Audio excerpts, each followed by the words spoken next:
Hello, everyone, and welcome to the Divorced Dad Diaries. I'm your host, Stéphane Jutras.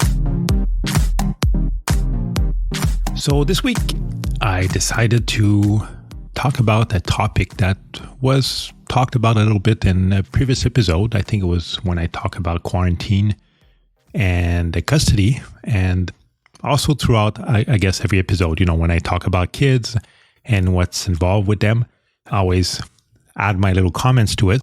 But I've been getting some emails and been replying, and a lot of questions still about custody. And I wanted to spend an episode at least talking about it and maybe going a bit deeper down in that topic, which is obviously important.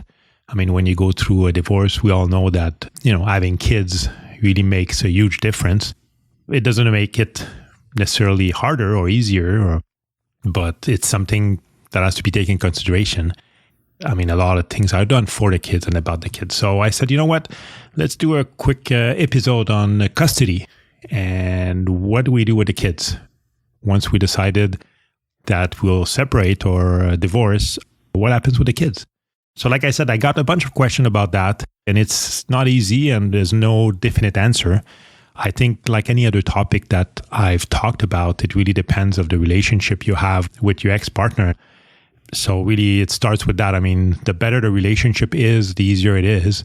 When the relationship with the ex is not that great, it makes everything harder, obviously. So basically the deal is to get into an agreement, and usually this is documented in the agreement before you get to a divorce, what's happening with the kids. But I understand there's a lot of different questions, there's a lot of different ways of doing it, and I talked about it before.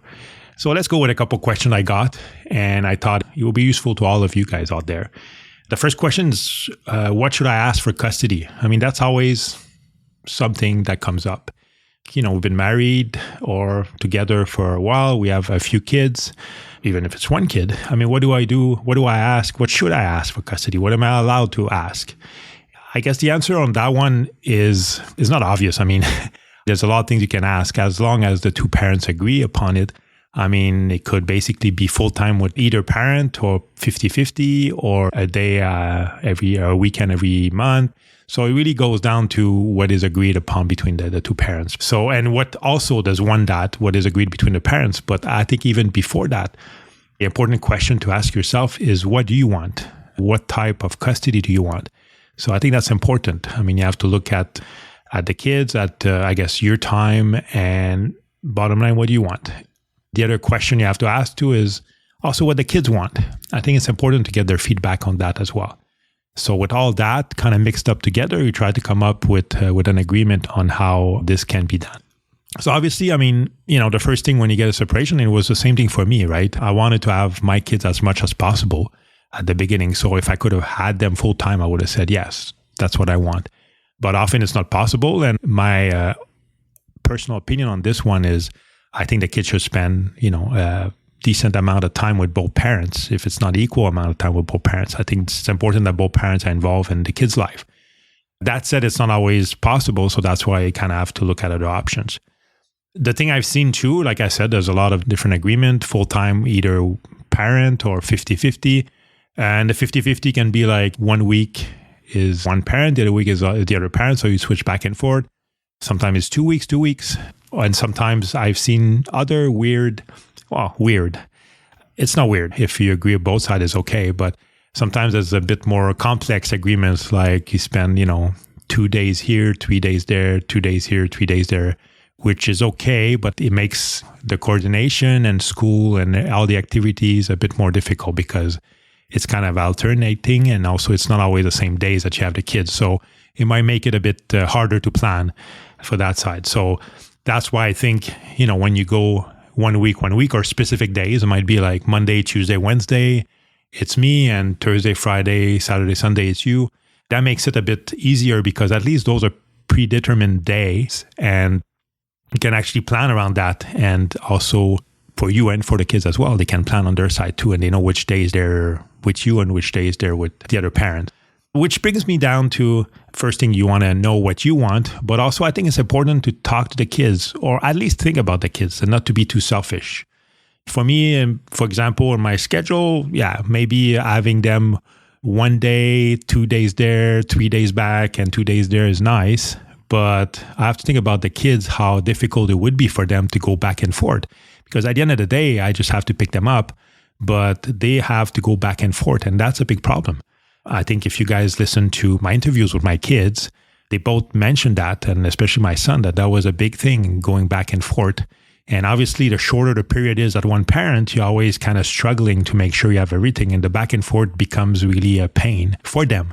So I think that's something that we don't always think about often at the beginning, but I think it's something important to think about, like how will the kid manage with that? When they're younger, it's a bit different. But even that, when they're younger, I guess that goes more on the parents to make sure that the kids have everything. And, switching kids every couple of days, can be a bit of a pain and a lot of coordination and everything. So you're not helping anybody in that case. So for sure, having a more set schedule and maybe a bit longer would help everybody. Like I said, I think talking to them what they want might be a bit difficult for them at the beginning, obviously. I mean, in their mind, what you have to keep in mind, and that's what I figured out at some point, is obviously they want to see both their parents and they don't want to hurt anybody. So that's one thing, right? Often they won't say it, but they'll prefer that the parents make the decision on that one and just say what it is. So that way, they don't really have to pick. And again, my daughter, I mentioned that when I talked to her before too, is like, that's the toughest part, right? I mean, she doesn't want to pick either parent because she loves us both. So she doesn't want to make a decision on that front. So that's why she rather us decide what to do on that topic and also other topics as well. It's something that's important to discuss with them. So that's about the custody. The other thing is also I had like another discussion about talking to the kids. And that goes maybe a little bit with parental alienation. And I had some question about that, about what do you do about parental alienation? First of all, this is really a huge topic. And I was thinking even I'll probably do an episode on that one. There's some people that kind of specialize on that. And even if you listen back to the episode with Tracy Poisner, she actually spent a good amount of time on that topic. And she's also helping out some dads and moms too about parental alienation. So it's not something small. It's hard to deal with. And also it's hard on yourself. If I can just spend a few minutes talking about that, I think the idea with parental alienation is whatever the other parent does and talks about to them and tell them. What I always did when that happened is really to tell them the truth. And, if they have questions or things would happen, I will tell them how it was. I agree as well that some things maybe that the kids, depending on their age, are not ready to hear or they shouldn't hear or they might discover later on. But again, to be honest with them, to say, you know what, this is not the whole story, but one day you'll figure out what it is and see what they say. I mean, sometime like my son kind of pressured me to talk about certain topic I wasn't really ready to talk about. But at the same time, you're faced with, if you don't say anything or they feel like you're hiding things about what's happened, if you lie, it's not better because they'll figure it out and eventually it will come back to you. So I always thought that kind of telling the truth was the best thing to do. And it's a lot easier to stand upon when you told the truth. One other thing you have to realize is, and I mentioned that before, I mean, kids are not stupid. They'll figure it out quite quickly. If it's not now, it will be in a couple months, will be in a couple years, or when they're older or whatever, but they'll figure it out and they'll remember what the parents said. That's why it's important to really be careful how you approach that topic and what you say to your kids. And for me, I mean, if I have one thing that I would like you all to remember that worked for me, I think it's probably the most important thing or takeaway from even this episode or anything about dealing with your kids and parental alienation or anything you tell them is really show them instead of just talking about it. You can say whatever you want to them, but they'll look at you and look how you act and look what you do and look at how you are. And that's what they'll take at the end. So you can say whatever you want, but I think really what I did is just to be me and just show them how I am. And they knew what type of person I was. And I showed them with my actions and with what I was doing. So that's what actually sticks at the end. And they know when parents start talking about the other parents, they start thinking, well, that's not how the other parent is acting. That's not how my dad is acting. That's not how my mom is acting. So something wrong somewhere. For me, that's the biggest thing. I'm all about not just talking about it or really showing by example, showing your kids by how you are and how you act with their moms, but also with other people and family and everybody else. So I think that's very important. So the next question that I got as well, which was an interesting question, is, what do you do with your kids? So let's say I have my kids a week out of 2. What do you do with them? And it might be like kind of a simple question and you don't really think about it. But it's funny, when I read that question, I was like, you know what? That's actually a great question, because it's like when you have a baby, right? The first time you have a baby, you come out of the hospital. And I remember like putting my daughter in the middle of the living room and just staring at her, and it's like, okay, what do we do now? You're not used to that. There's no instruction like manual to do like, what do I do with a new kid? So you have to figure it out. So same thing. Once you start having your kids like every other week or, a couple of days there, but what do you do when they're with you? It's a very important topic too. I mean, there's a difference to ask for your kids to be with you and just because you want them with you, or want to have your kids with you because you want to spend time with them and do things with them. So I think what's important is to, again, have a discussion and try to spend some time with them. And it's not easy, especially when they're older. It's harder. Like my kids are older now, and I guess my daughter, she's starting to have her own life, and even my son, he has his video game life. But seriously, they have their things, and sometimes they don't want to have their parents around. What I've done is really to show them that I'm here. That's the first and most important thing. It's like you can have activities with them. We watch some series on Netflix together, and we talk about it. And we go out and have, we have some activities, have a coffee or have lunch, dinner or whatever together. And we spend time at dinner time, or we go see family and things like that. But I think the most important thing is just to be there for them, letting them know that you're there for them too. So they might do their thing, but often I will go to my daughter and, she'll go see her boyfriend, for example, or even my son is playing, but I'm telling them, I say, okay, if there's anything, I'm here. Give me a call or just come and see me. I'm always here if there's anything. It can't just stay as talk. You have to show them that. So actually, if they go and call you upon it and come and see you and they want to do something, if you push them away for some reason, or if, you have to show them that you're there for them. And they'll know. And I found like my kids, they'll come and ask me, do you want to watch this show? Or do you want to spend time with me? Or do you want to talk? Or things like that, which is great. I can't ask for better than that. But again, because I think I've been there for them and I've been trying to be involved, and also without overstepping on them, but just telling them that I'm there and just come and see me. And I'll go see them too sometime. I'll bug them as well. And they might complain, but at the end of the day, I think they like knowing that you're there around and you care about them. So that's why I was saying, I think the key too is you can ask them, if there's something wrong, or if you can be of any help, or if you want to do some activities with them. But I think the problem that we do often is insisting maybe a bit too much. So, I mean, if they want to do it, they do it. I think it's important that they do it because they want to do it, not because they're forced to do it. They'll come to you and ask to do things. That's for sure. So I would say like not insisting, meaning not always bringing up the topic and everything. It's like anything else, right? The more you do it, the more they'll push back often. That's the thing about, what you do with the kids. So again, having younger kids might be a bit different as well.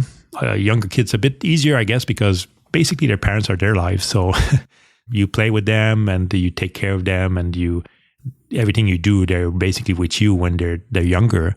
So it's a lot, I would say, easier, but I mean, you're part of their lives. So it's a lot easier on that front. When they get older, it's easy to get disconnected and basically have your kids over, and basically they do whatever they want on their side, and you don't even interact with them the week that they're with you, and they go back. So at one point, basically, they probably ask themselves why they even come over. I mean, if there's no interaction or anything happens. So that's why I think it's important to make sure that they know you're there, and to try to interact and have little activities to do with them. That's the thing about what to do with your kids. So another question, I would say question, actually something else I think that's important that I've been doing And it might be a bit trickier. Depends, again, with the relationship you have with their moms. But it's to try to see them outside your time as well. And that's one thing I think that is good. Even if you can't or if you don't, you have them, for example, a week out of 2. I remember at the beginning, the week that I didn't have them, I would talk to them during that week. It's not just I just talk to them when they're with me, but I would actually talk to them and call them and ask them, oh, you want to grab a coffee? You want to do something like that? Obviously, you have to discuss with the mom and has to be okay with the mom. And it was on my side. And the opposite is also true. And also depends on the agreement you have to, and you don't want to break that agreement. If the agreement is a week out of 2 and the relationship with the mom is not that great, you don't want to make it worse. So obviously, I would suggest to discuss that before with the mom. That goes both ways. And I think that's another thing that's important, showing that it goes both ways. Same thing if, for example, my daughter wants to see her mom. I mean, she just sees her mom. That's how I am, right? I mean, even if in theory it's supposed to be 50-50, but she can go back and forth as much as she wants, meaning that, if she wants to spend a couple of days there to go sleep over, well, she can. And hopefully it's the same when it's the opposite. She can spend time with me whenever she wants to. So again, this is a bit trickier, but I think what it shows the kids is that you're there for them and you're always there for them. So not only when you have them. I find on my side, they tend to, they'll call me outside their weeks, or they used to wanted to do activities with me outside of their weeks. And I felt closer. And I felt that even though they were not with me, I was there for them. And I think they felt the same way as well, that they could always call me and didn't have to wait, or see me and didn't have to wait the time that they had to see me. So that's what I would suggest. And again, I always make the same comment, but obviously my kids are a bit older. So that's easier to do. When the kids are younger, that gets a bit trickier. But at the same time, why not? If you have younger kids and you agree with the mom, she wants to see the kids one evening during the week. I think the key is if it works both ways, it's great, because you're not just stuck to that schedule, and the kids, they can actually see their parents. It's easier for them instead of waiting a week, 2 weeks, or whatever, a couple of days before seeing the other parent. During the week that they're with the other parents, they can see you and vice versa. So I think it makes it a lot better. So that's how I've been doing with my kids, and it's been going well. Like I said, now my kids are full-time with me, so I'm lucky for that. The other question and topic as well is when they need help. Often we fall in that trap, and I did too, and I try not to, but it's hard. But, when they need help or they need something and you don't agree with you, I think the worst thing you can say, go ask your mom or deal with your mom, kind of pushing them away. I know it's easy, and it's even when you're married, that happens often. And go talk to your mom or go talk to your dad. I think often they don't want to get stuck in the middle of the conflict, or especially at the beginning, right? They don't want to get stuck between you two, and it's hard for them to kind of do certain thing or ask certain thing to their parents. So I think the best way would be to actually help them deal with it, and to actually deal with it. And if needed to talk to the mom, you're the one that talks to the mom instead of having the kids do this. They might not say it, but often they really appreciate when you do it for them, even if they're older and even if they have a good relationship with them. I think they appreciate that, just because they don't want to feel like they're picking someone, or they prefer someone, or they don't want to feel like they're stuck in between, or in some kind of fight between the parents, or be in between the two. Bottom line, I don't want to be stuck in the middle. Like I said, it can happen anytime. Like even my daughter, I think it was last week, she had a bunch of books, or a couple of weeks ago, she had a bunch of books for school that she wanted to buy.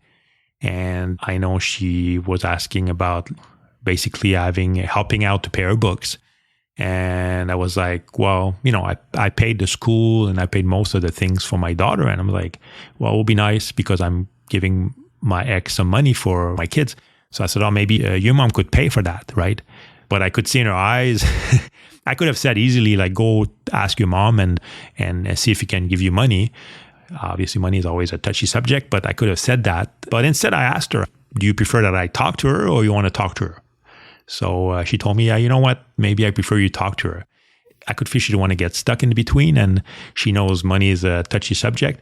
At the same time, she appreciated that I was the one that actually talked to her and kind of settled that one. That was good on that front. So I think the bottom line, like the relationship that you have with your ex is important when dealing with the kids and dealing with custody and everything surrounded custody. So obviously, the better relationship it is, the better the custody agreement, the better the kids will be, and the better everybody and the happier everybody will be. But realistically, it's not the case. And it wasn't the case for me for the longest time. Even to this day, it's always a bit harder. But I think that's one thing that's important. Just finishing up on the custody topic, I think in my mind, it's important that the kids see both parents. I mean, they have a mom and a dad. And sometimes it's not possible for various reasons. I've been pushing for them to see their moms as much as they can and as much as they want to. But again, I won't be forcing them. Also, I talked about helping out and asking their mom about certain things that they don't want to ask for. There's also arguments sometimes that will happen. And I think when arguments happen too, and when there's actually conflicts between the parents, they don't want to get stuck in between. And I think it's kind of your job to not have them get stuck in between the two. Like I mentioned before, right? You just help them out on that front. All you can do is telling them you're there and helping them out in whatever they want to do and try to see if it solves the problem. In my case, for example, when my son was always a bit difficult with his mom, and I tried to help out as much as I could, and I pushed actually my son even at some point to see his mom more, and that kind of backfired to me, and it was kind of seen like that I was the one causing the conflicts and everything was my fault. So at one point, what I decided to do, and maybe at one point, maybe that's a good thing to do when those kind of conflicts or relationship with the other parents is not that great, is I kind of took myself out of the equation. So I told my kids, and my son especially, I said, if you want to, talk to your mom or do anything, you talk to her and she talks to you, and I won't be in between.